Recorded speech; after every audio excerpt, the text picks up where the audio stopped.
Hello, everyone. Welcome one, welcome all. Welcome to back to the Bleav in Iowa State podcast. Once again, I'm your host Tyler Carter, And I'm your co-host Cody Vancilalo. and welcome back. Now, Cody, our first show was more Big 12 centric. Today, we're going to be more Iowa State focused, and we're going to start with the offensive side of the ball. I'm going to start it off, and we're going to talk about additions for our our Iowa State offense because a lot has changed. So with Nathan Shieldhouse, our offensive coordinator last year, he left for a better opportunity to go to NFL as I believe as the quarterbacks coach of the Rams. I believe, or Yeah, that is correct. Yeah, he's over alongside Sean McVay in Los Angeles as the QB coach for the LA Rams. nice, yeah. So congratulations to him. But now as we have another promotion from within. Uh,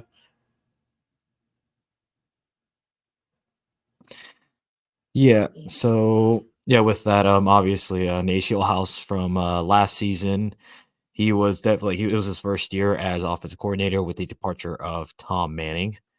So yes, Tom Manning had been there for a very long time, alongside with Matt Campbell, basically since Campbell got to Iowa State. And a lot of I say this as a big fan, like a diehard fan of Iowa State. A lot of fans did have a gripe when it came to Tom Manning's offense. Like it wasn't bad, but I think there was a lot more that could have been expelled on, especially with some of the wide receivers that we've had come through Ames, i.e., yeah. Alan Lazard and Akeem Butler, to name a few. Yeah, I also think that just like offensively with the type of philosophy, I also think that he wanted to run his offense and not really play to the strengths of what our quarterbacks did best. I think that's why Brock Purdy was Mr. Irrelevant going into the 2022 draft. I like and just think like if we would have actually lived up to expectations in 2021, I do think he'd be looked at in a more higher light than he is now. Or they probably would have had that same thing that he is now. But yeah, with the Mauser, with Taylor Mauser, I love this. I love this addition and just promoting from within. Just promoting from within has been very, very good for us. We have a lot of former players from the Camo era that are on this coaching staff. So Mauser was formerly the tight ends coach. So he coached Kohler and Sainer and all of them from the Brock Purdy era. And he also was with them during Toledo. That was the crazy part about this is that he's been with them, so he's paid his dues, and he definitely deserves this position. I'm also very very excited to see what he has to offer for this offense, and from former interviews, he said he's not afraid to pass the ball, and with a quarterback like Rocco, who we're about to talk about next, I'm excited to see where this goes. Yeah, for sure. And obviously, yeah, Taylor Mauser, like mentioned, obviously, he's very excited to work with this room. He's very excited to work with a guy like Rocco. And I'm overall excited to see what Taylor Mauser has in store for the Cyclones. And speaking of Rocco, we are going to get to him now. So Rocco Becht obviously is a big name here in Ames. He made his name last season, becoming Big 12 Offensive Freshman of the Year, and was also named to the Athletics second team All American freshman team. He had season statistics of 3,120 passing yards with 23 touchdowns and only 8 interceptions. Now, to give some context for Rocco Becht, obviously, Rocco Becht came in and started in the aftermath of what happened in the previous in that offseason. The whole gambling scandal happened, so that affected our the previous starting quarterback, Hunter Deckers. Now, looking at it in hindsight now with the seasons that Deckers had and what Becht had, clearly Rocco Becht was the better guy, but that's just the power of hindsight. Yeah, and I believe it was To me, I think it was addition by subtraction. It's just, especially we just needed a new start after just the whole 2022 season, which was a complete disaster, and everybody was completely doubting us and going to say, "Oh, we're going to go 3-9, 4-8." I knew that this team had tons of talent. I knew we were going to be like a back to a bowl team, 6 or 7 wins. Campbell teams are best when we are definitely doubted. But with Rocco, Rocco just throws. One of the things I like about him is that he is very, very even keeled, so he doesn't let a lot get to him. He also throws a beautiful deep ball, something that we've seen it, but like just hit with his willingness to throw it deep. I like that for us. Just the sky's the limit for us. I said that in last week's show. The sky is definitely the limit for this team with him as QB1. Yeah, obviously. So we saw some glimpses of that. I think the game that we really saw it in was the game against Oklahoma State. Obviously, that comes in the aftermath of the Ohio game, which is very infamous from that season. A lot of fans were wondering, like, are we going to see more Rocco Beck actually use it? Are we going to use him and whatnot? And I think Iowa State football on Twitter even teased something about using the air raid offense, and we got a Mm-hmm. glimpse of that. I mean, the connections to Jalen Noel and Daniel Jackson were pretty good against in that game against Oklahoma State, and we needed those connections to really eke out a very close win against a an Oklahoma State team who is never should never doubt. I mean, and then can we talk about Daniel Jackson for a second? Daniel Jackson is just somebody who has like waited his turn, and even throughout injury, I think he's going to be like a very, very underrated piece for us this upcoming season. That's a very, very good deep threat. Yeah, for sure. And speaking of deep threats, I think we have another one in our wide receiver room, Jaden Higgins. Let's get to him. Woo! Yeah. So we're gonna go over his stats a little bit, and a little bit of a record, just records and stuff. So we Jaden Higgins had 53 receptions for 983. Now, and 7 touchdowns. But you gotta think about this. Like a lot of these 983 yards came in the second half of the season when Iowa State started to really, really get on the roll. And then had he was 200 had 214 yards in the bowl game against Memphis, which was just an absolutely amazing display of just talent and effort. It like, can you elaborate more on that, Cody? Yeah, so obviously in the bowl game, it was the Liberty Bowl against Memphis, and in that game, our run game was really struggling. Memphis just Mm-hmm. simply were the more physical team up front, pushing our offensive line around and not being able to get Abu Sama any sort of running game. So when that was failing, and I think personally we leaned on the running game for a little too long, it should have Mm-hmm. adapted sooner to a Yeah. more passive first offense. But when we did eventually decide to adopt a more pass first offense, uh, the ball, we started to move the ball pretty well, and we got points on the board. Obviously, Jaden Higgins was a big piece of Right. that. So I'm very excited to see more out of Jaden Higgins. Now he's got a full year of Iowa State football under his umbrella and whatnot, and he's looking like a NFL pro. A lot of people I've heard people talk Man. about Jaden Higgins as an NFL prospect, and I'm very excited to see that to fall in the footsteps of guys like Alan Lazard, Hakeem Butler, and more recently Xavier Hutchinson. Yes. Yeah, man. Like just with Xavier Hutchinson on the Texans roster and Alan Zard on the Jets roster, and just with Hakeem was doing in UFL. It's just being a part of this lineage of Iowa State receivers. I look for him to be the next great one. As in other great receivers, let's talk about Jalen Noel. Jalen Noel had a great season for the Cyclones last year, hauling in 820 yards, 66 receptions for 7 touchdowns. Now, I think we'll say earlier in his career, a lot of people and some of the fan base were ragging on him because he had was struggling with drops, and like we were finally trying to figure out, okay, when is Jalen Noel going to figure this out? And last year, he definitely figured it out.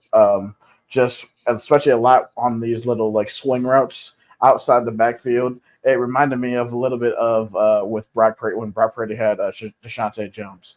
He's just a weapon. and especially just going up the seams, man. He's so quick, so fast, and there's just the K State game, man. That 82-yard touchdown, man. It is stuck in my Yeah. mind. Dude, I have no like when I watched that play, I'm just thinking there's like 4 or 5 Kansas State defenders around him, and he's got the sideline to deal with. So there's very limited space. I have no clue how he was even able to maneuver into a perfect spot to where he cannot go out of bounds, but also just has a running route straight to the end zone. Bro, that awareness, it's ridiculous, dude. And Yeah. he's just become the perfect slot receiver. But yeah. hmm Yeah, and definitely him and Rocco like have had like that perfect like they're connecting pretty well. They have a lot of good chemistry. And I Mm-hmm. think also going back to what you said, mentioned the 2022 season, I think that had to be like a bit of a confidence and chemistry thing. Because Yeah. obviously we knew like the Deckers, he was a very, very strong quarterback. He had a very strong arm, but Mm-hmm. I think at some point, sometimes it would be so strong that it can almost like kill like your receiver's hands and almost break them, if you will. So I think maybe that was a bit of a chemistry issue, but I think that's something that maybe if you really read into the lines about their chemistry, then you could possibly think that is the case, but that's just hypotheticals, and Right, that's like right. something that we've obviously learned and moved on from. Right, yeah. So there's new beginnings, and with new beginnings, we had new receivers. So we have one of our new receivers is Eli Green. Eli Green is a transfer in from North Dakota State. Was last year, or he appeared in 15 games last year, and he started six. Pretty good numbers: 877 reception yards, 3 touchdowns. He also had 118 rush yards, 202 kick return yards. So he's a do it all type of guy. What are your thoughts on him? Yeah, I mean, coming from a program like North Dakota State, they were like a perennial FCS powerhouse.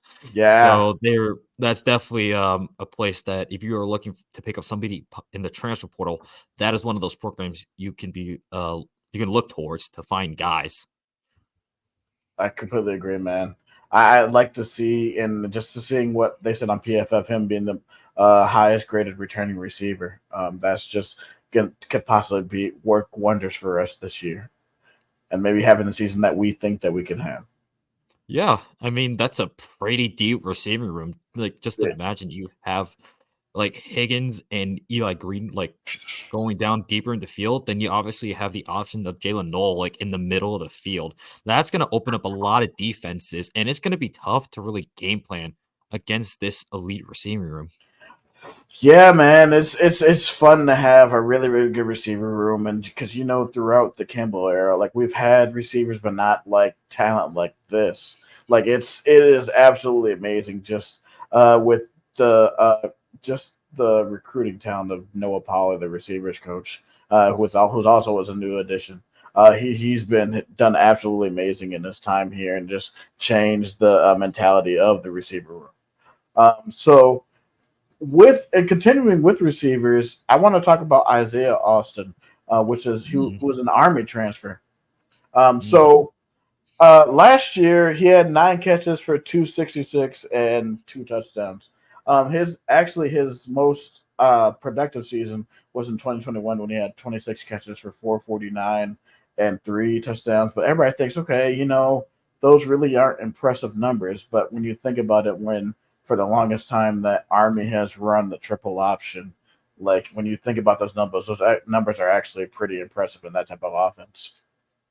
Dude, the triple option. I've been hearing a lot about the triple option, and the fact that that's going to be a thing. I believe in Sports College Football 25. I think I might run that a lot. When if I get my hands on that game, I'm going to be running the triple option almost every single drive.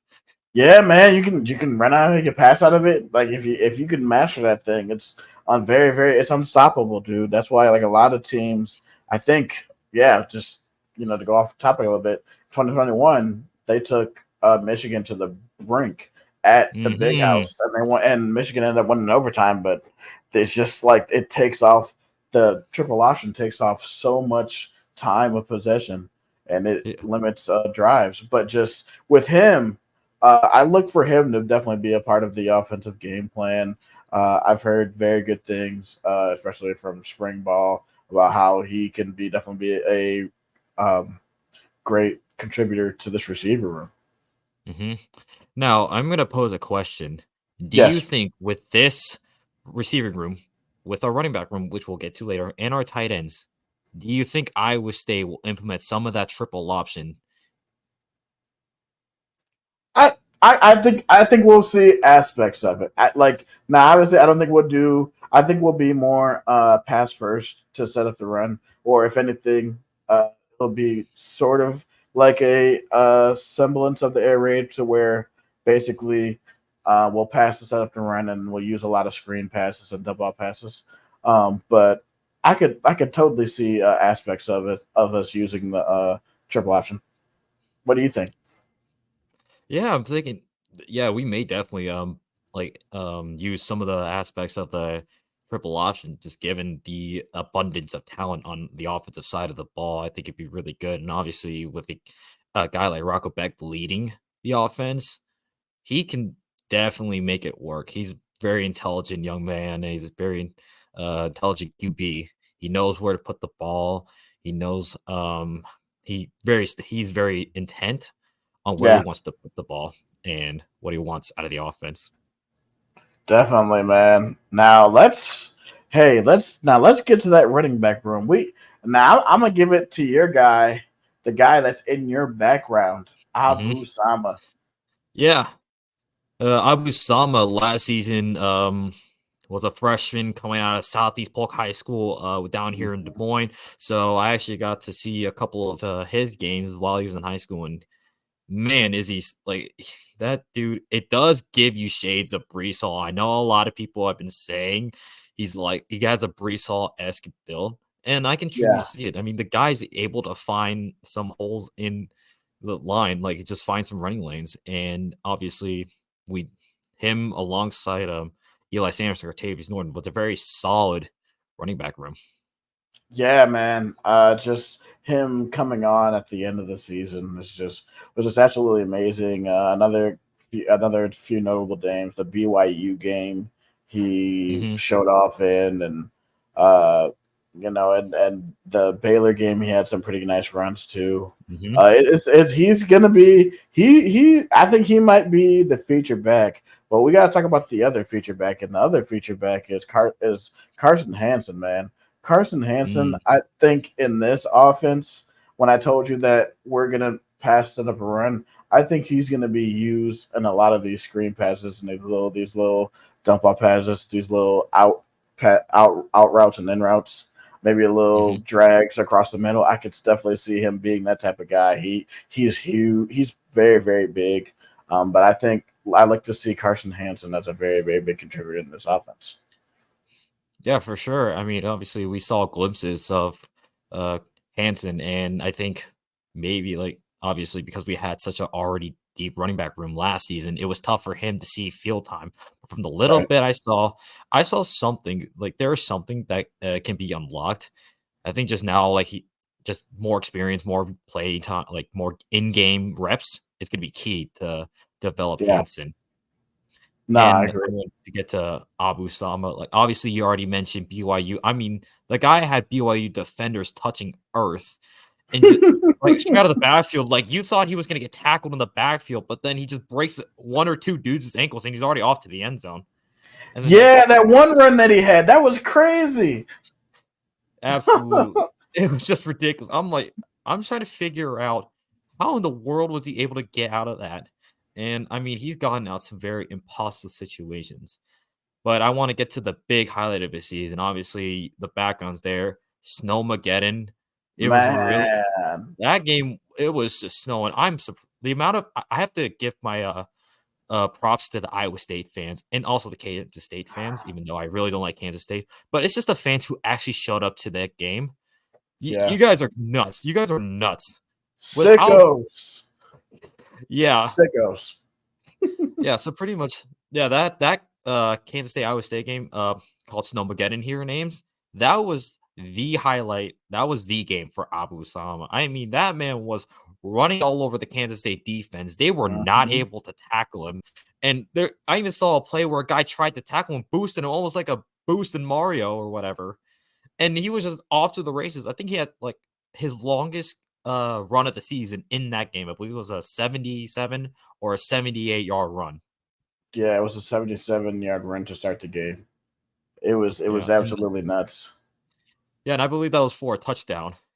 It was, yeah. It was the first. It was their first play of the game. He was like, and he goes, I'm like, yes. I was like, well, I'm like, I remember I was watching it at the alumni bar. I was like, watch him score right here. And then he actually did. I was like, holy crap. I was like, this is dude, it's shades of 2021. Like when Breeze scored. It Yeah.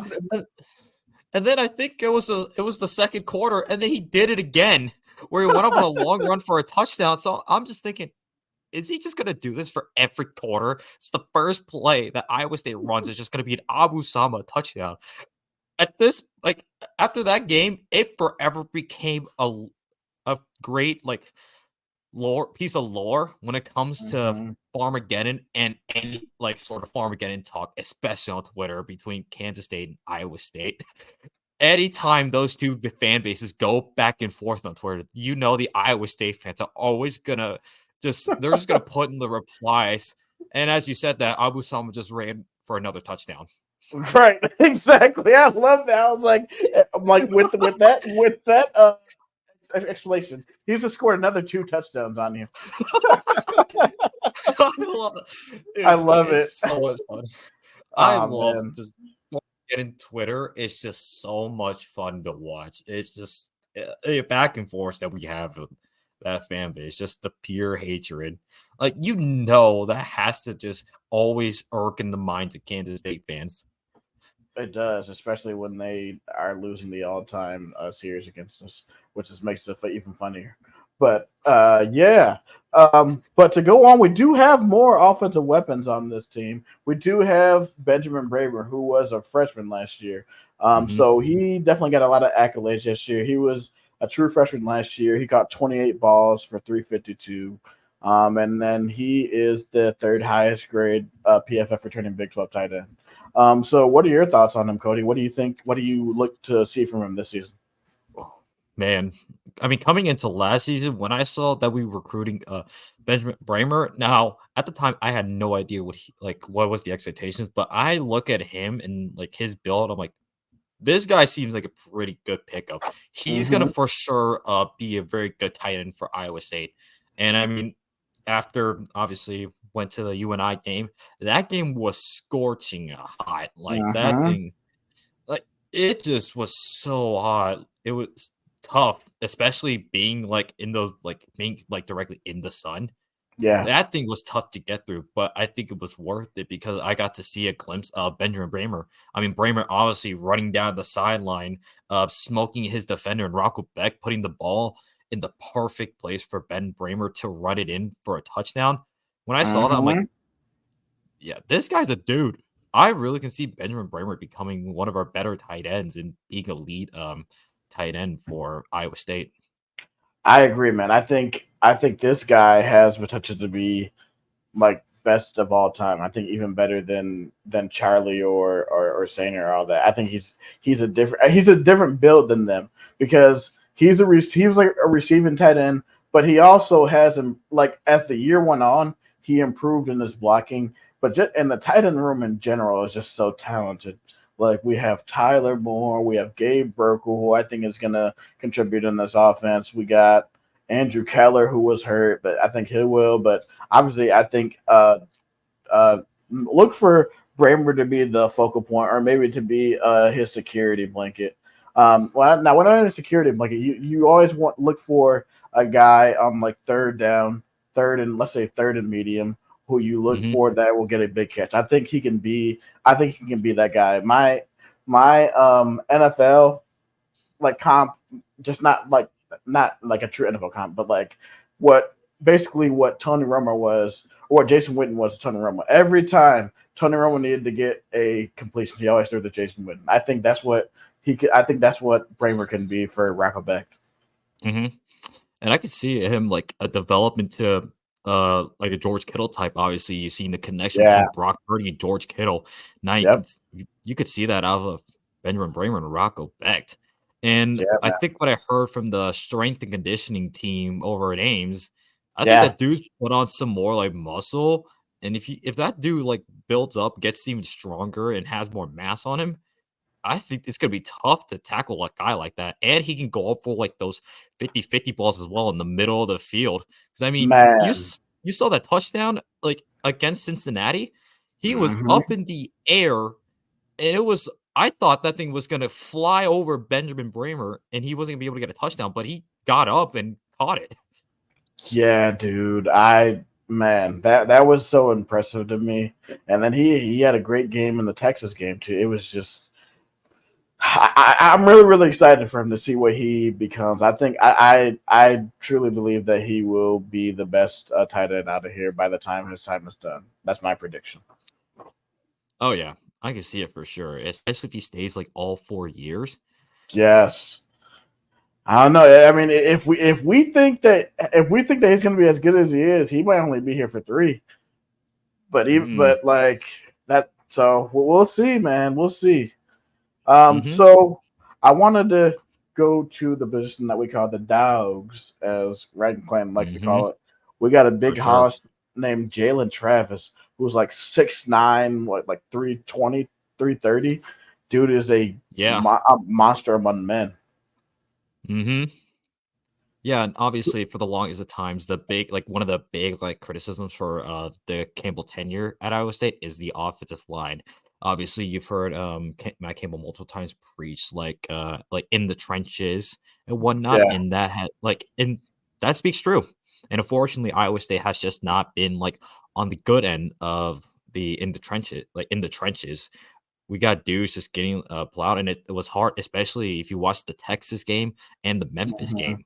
We were just not able to match the physicality of those two defensive lines, especially Texas, because I believe Texas had like one of the top defensive lines in all of the country, Yeah. or even Tavondre Big Sweat. 12. Yeah. Yeah, it was just tough for our offensive line to deal with that, and that's why it was hard for us to have a run game, like, even though we were very stubborn with the run game. It was just tough Yeah. to push those dudes around. I mean, when you have the totals of those games, 9 yards, 0 yards, like you're not really going to be able, if you're not able to have any semblance of a run game, it's going to be hard to win games. Mhm. I truly believe that now. Like, should we be hell bent on establishing a run? I don't know. I think we should play to our strengths. If there's one game where we run the ball, we should run the ball. If there's one game that we should pass it all over the around, that's what we should do. That's what I think. But him coming from Princeton, you already know that he's a very very smart guy. Um, and the fact that he was on the number 1 passing and number 2 rushing offense in the Ivy League just definitely makes me more excited for him because he has a mentality of getting after it and him knowing what to do because he's a smart guy because he's an Ivy League guy. Yeah, I mean, that tends to be Ivy League. Yeah, they're obviously a very, like, very, like, smart. They're high in academic prestige, so, for Jalen Yes. Travis to be an offensive line, a player at in the Ivy League, that guy has to not only have knowledge, he has to just broken down every single thing related to football, knows the ins and outs of offensive line formations. Maybe he's even studied defensive line formations during his studies. Like, he'd probably be the library, maybe 1 minute studying like multivariable calculus math. The next, he's over here watching some defensive film and breaking down every single step of a defender that he's likely going to be matched up against. Yeah, man. So this helps fortify offensive line that needs help, and him being able to step in at the left tackle position. I think will do wonders for us in the running game. I think the running game will definitely be massively improved on our O line. Hmm. Oh Yeah. And speaking of offensive line additions, we also have to mention Dylan Barrett from Wisconsin. yes, Dylan Barrett is a transfer from Wisconsin.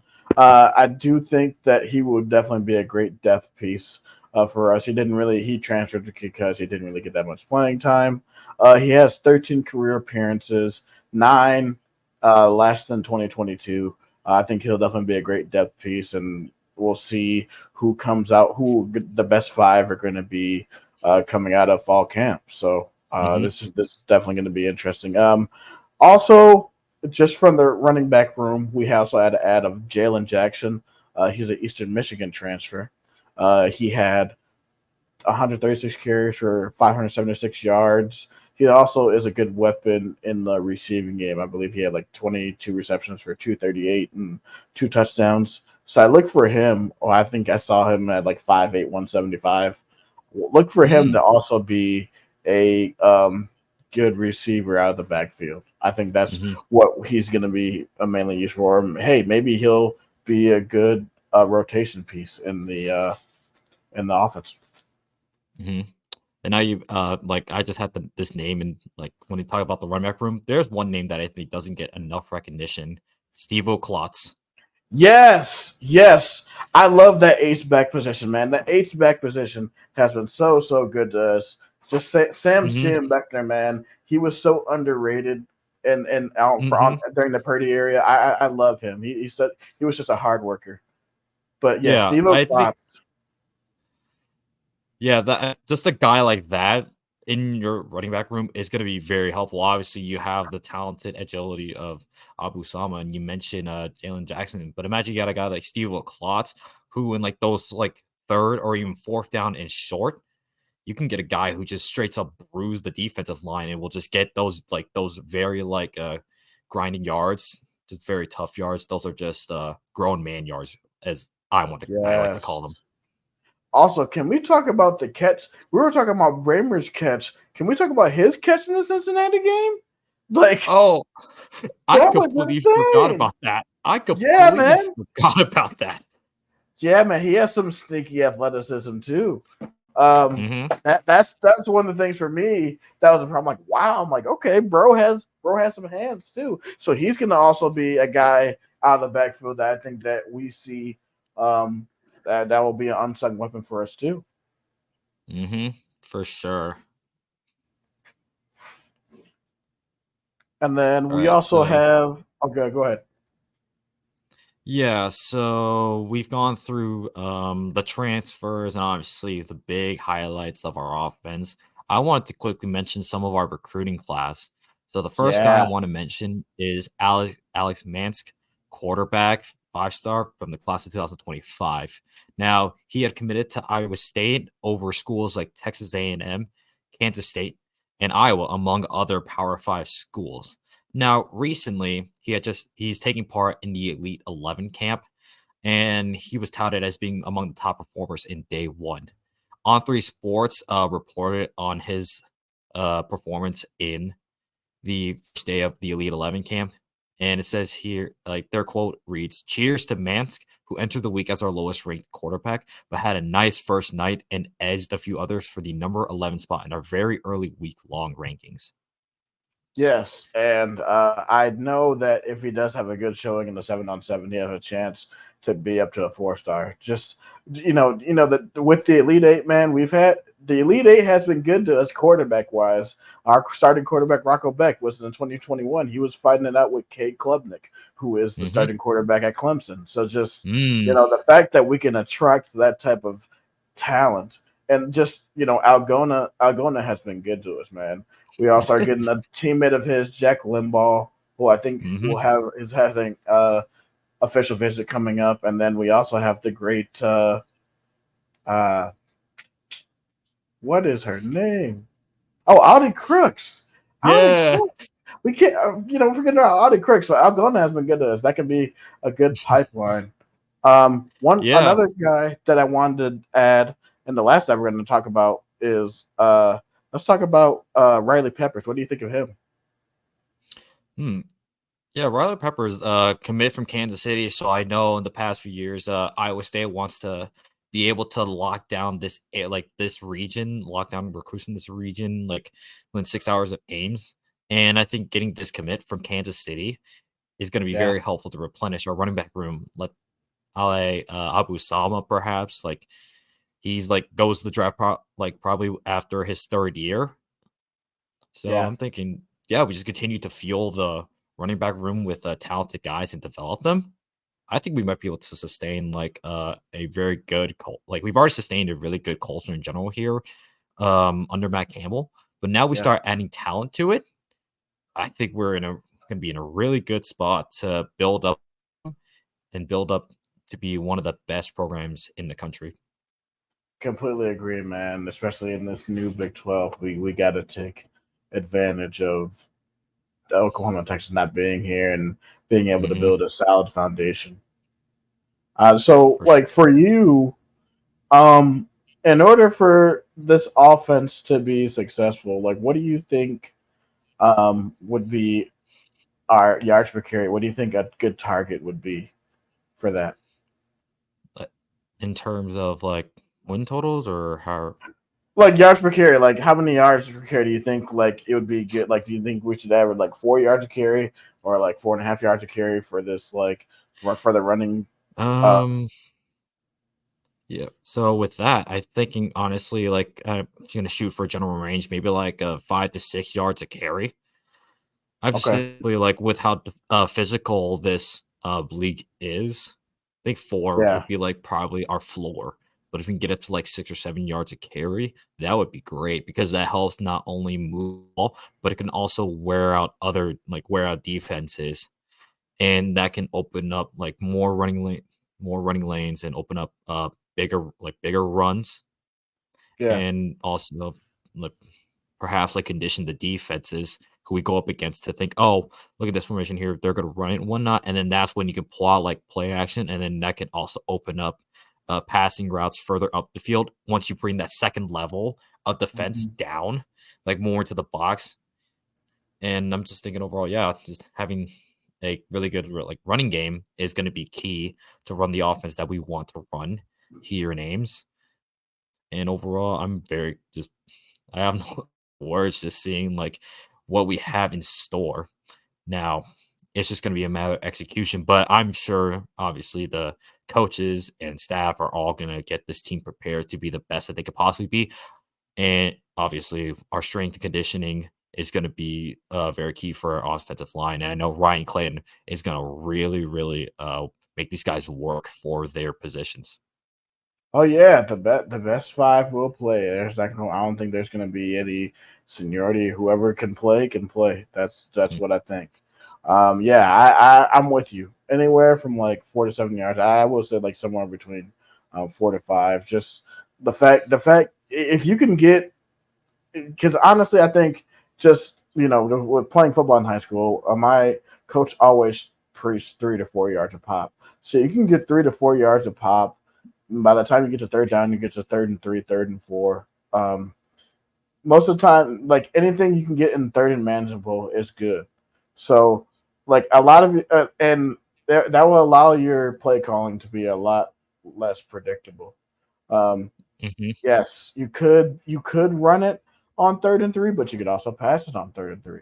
So, but it gives you the option. Like, and it makes your offense a lot less one dimensional because if you can't run the ball, because there was certain times last year where we couldn't run the ball at all and we had to pass our way, which we were good at.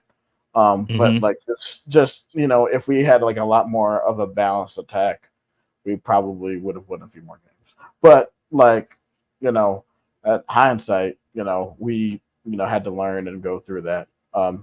But yeah, I think this is gonna this is definitely gonna be interesting to see how this run game develops.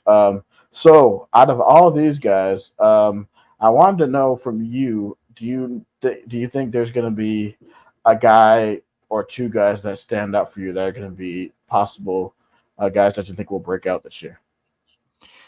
Oh man, I mean, we've already seen Jaden Higgins. Like, I'm thinking he's going to be one guy I'm looking for. I obviously our receiving room in general, I think it's just going to be a big highlight. But I mean, you get to. I would also want to put this out. What like I'd say you could buy stock in Benjamin Bramer right now.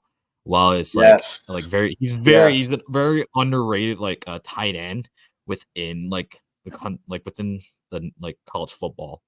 With the way Yes. that guy had his freshman year, obviously having the Iowa State true freshman record in Mm-hmm. receptions and yards, that guy's got us. He's got the he's going to go as far as our offense is going to go.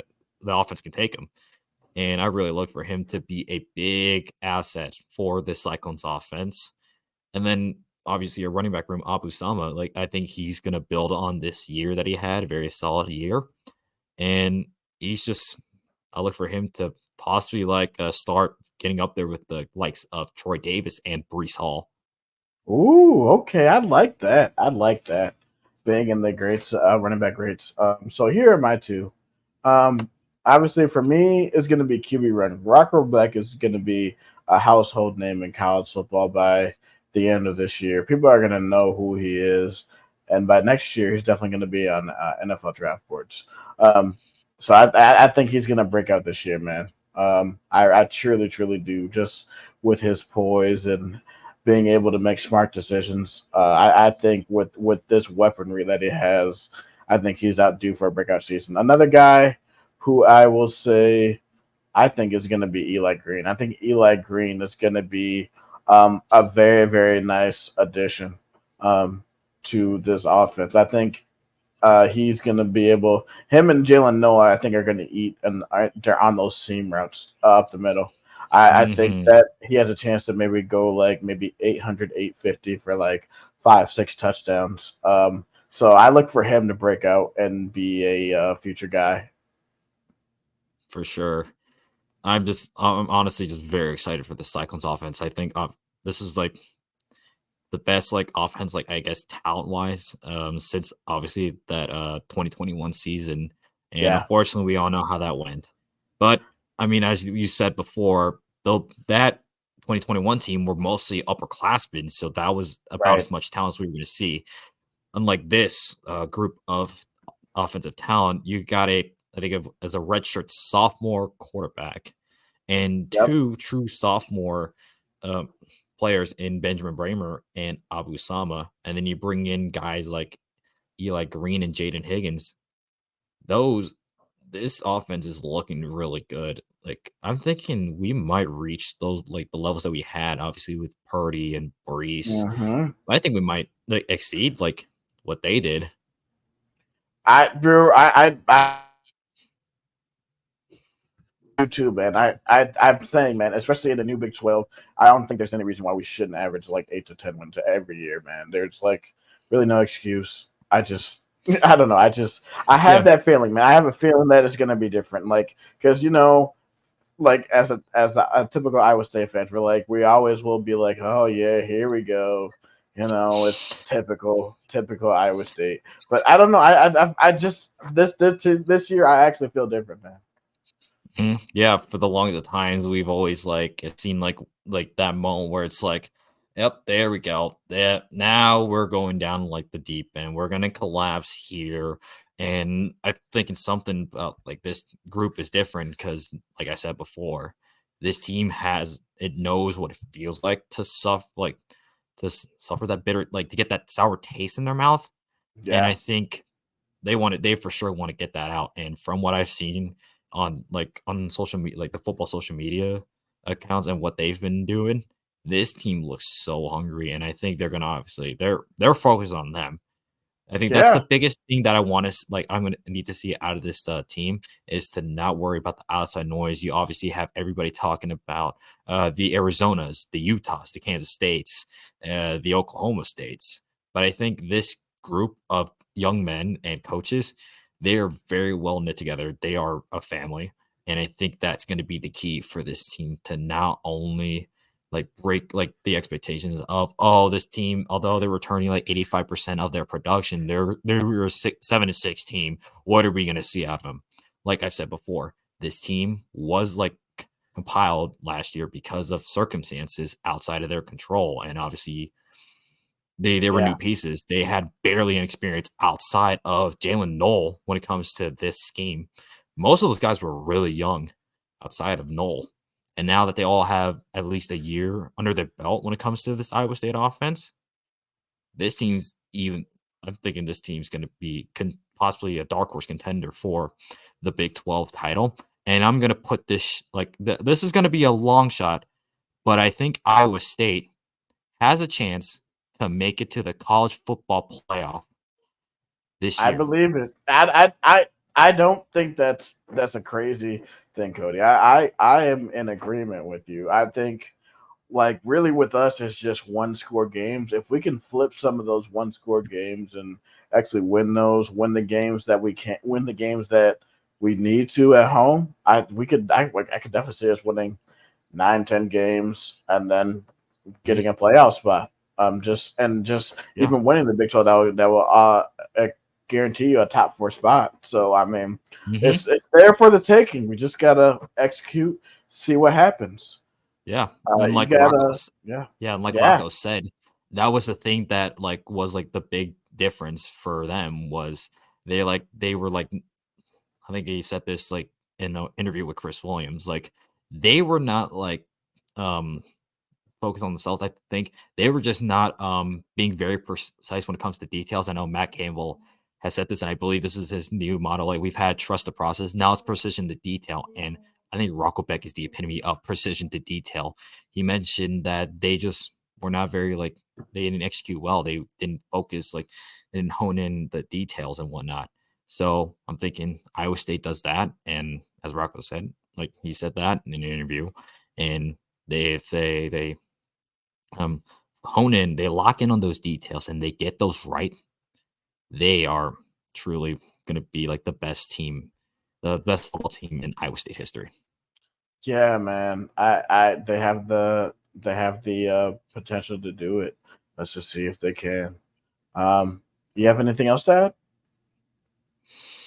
Hmm, yeah, not really. I'm just excited. I'm just really excited for this team and the schedule that we're gonna have. Might have some really good games. And obviously, the biggest test, as we mentioned last week, is that Iowa game. That's going to be the big test for this Iowa State offense. If they can get going against a top, I'll admit it, even though I absolutely abhor Iowa, they have a top 10 defense. And they're turning like a guy, like I believe Sebastian Castro, who got that pick six off of Rocco Beck last season, which was Mm-hmm. actually the difference in that Cyhawk game. You take away that pick six, we're looking at least in overtime, and I think I possibly can win that game outside of that pick six. No, I agree, man. That's gonna be one of the biggest games of the year. I really do think that we should change. We should definitely try to spread it out against them. That's what Hmm. if you've seen teams that have had success against Iowa, it's either teams that play a brand better than they do, or teams that spread them out.